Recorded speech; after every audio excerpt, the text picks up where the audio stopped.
Think about the last time something really good was happening in your life.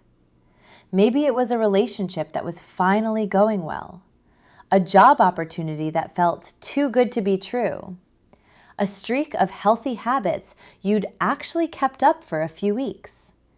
And then, almost like clockwork, you did something to mess it up. Maybe you picked a fight over nothing. Maybe you ghosted the opportunity.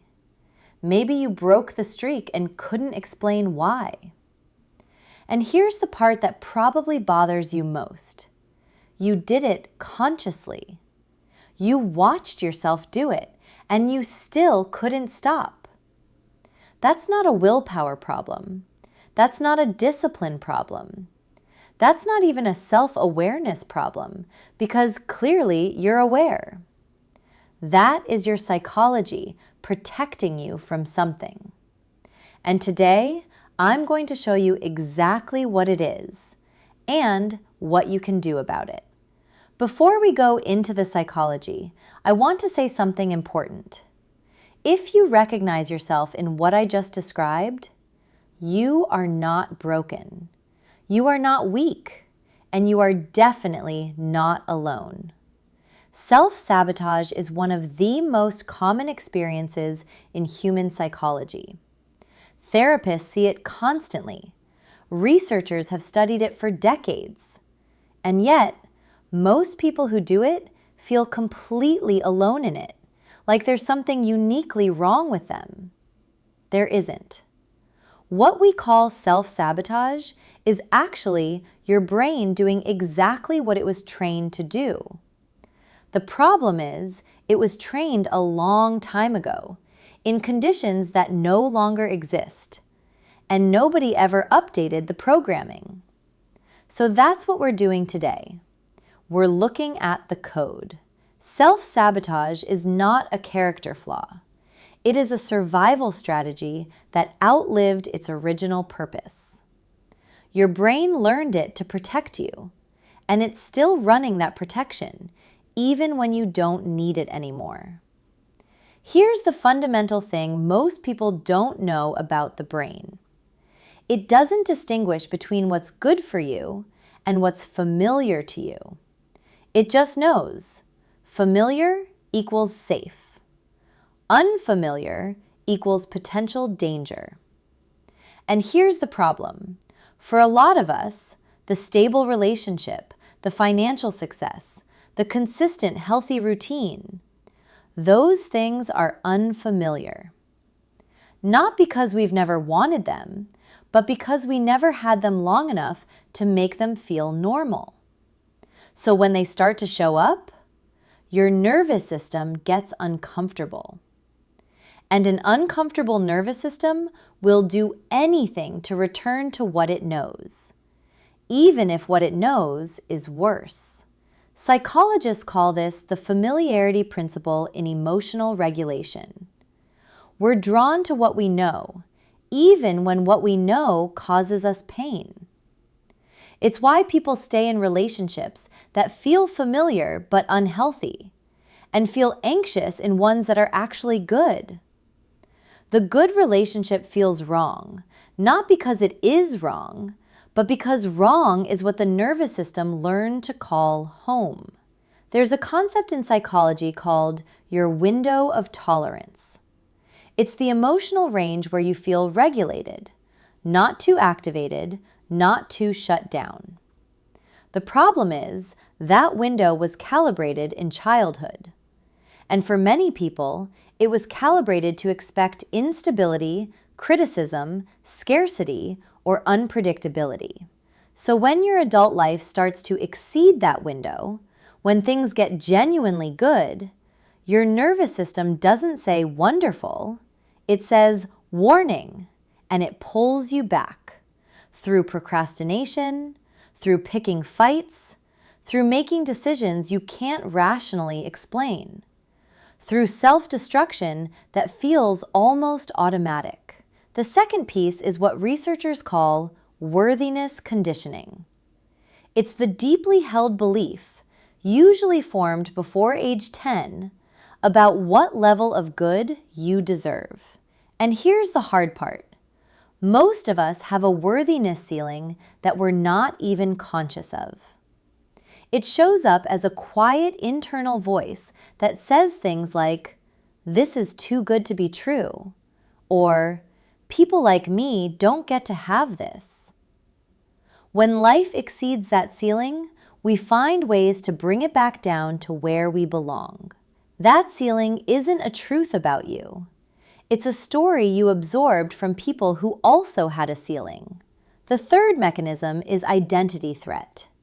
This one is subtle. When you start becoming someone who has stable relationships, financial security, or healthy habits, you stop being the person you've always been.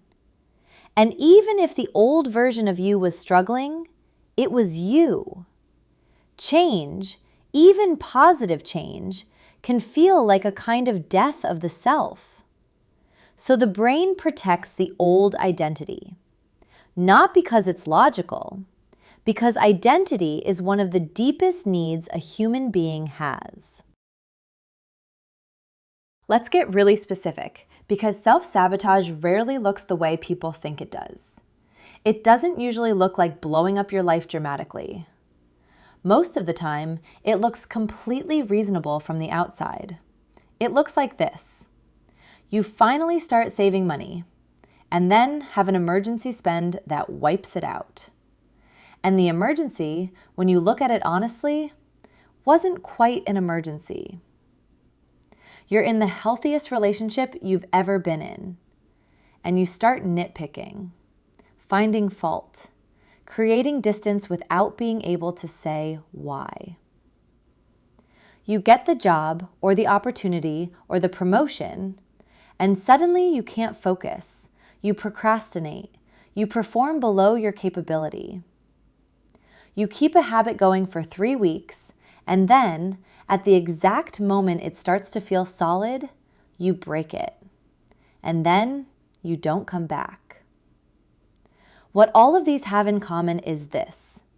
They happen at the threshold. Not when things are hard, when things are going well. That's the tell. If your struggles cluster around the moments when life is improving, that is the signature of a nervous system that doesn't know how to exist inside good things yet. Yet is the key word. Okay, so now that you understand what's happening, let's talk about what you can do about it. I want to be clear. I'm not going to give you a 5-step morning routine. This is deeper work than that. But there are specific, research-backed things that actually move the needle. The most powerful intervention for self-sabotage is deceptively simple. Learn to recognize it in the moment. Not afterward, in the moment. When you feel the urge to pick the fight, overspend, break the habit, pause. Say, internally or out loud, "My nervous system is trying to return to what it knows. This is the threshold. I'm okay." That's it. You're not suppressing anything. You're just naming what's actually happening instead of acting on it. You can't leap from chronic instability to effortless peace in a week. But you can expand your window of tolerance incrementally. The technique is called titration in somatic psychology. Exposing yourself to small doses of the good thing without retreating. Staying in the good relationship conversation a little longer than feels comfortable. Keeping the savings account open, even when there's an impulse to spend it. Letting the habit streak reach 25 days for the first time, then 30. You're training your nervous system that good things are survivable. Because right now, some part of you doesn't believe that. This one requires the most honesty. Ask yourself, what do I actually believe I deserve? Not what you think you should believe, what you actually quietly believe. The worthiness ceiling you're operating under was given to you, usually by people who were doing their best, but who were also living under their own ceiling. You can examine it.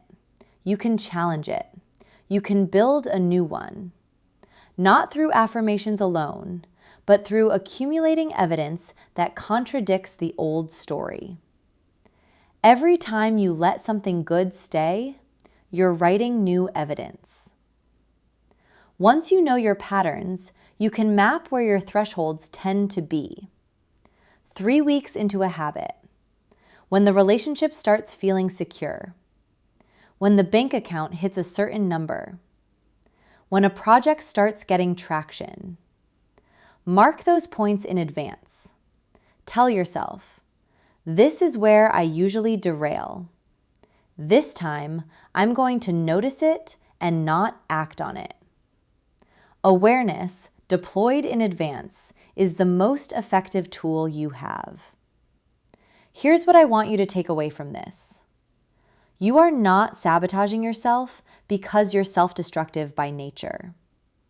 You're doing it because a younger version of you built a system to stay safe. And that system is still running, faithfully, diligently, on your behalf. The work isn't to punish that system. It's to update it, to show your nervous system, slowly and consistently, that good things are allowed to stay, that you can survive having what you want, that you are not at the ceiling of what you deserve. That work is quiet. It doesn't look dramatic. It mostly looks like staying, when every instinct is telling you to go. But it's the most important work you'll ever do. If this landed for you, if you saw yourself somewhere in here, I want you to subscribe, because this is exactly what this channel is about. I'll see you in the next one.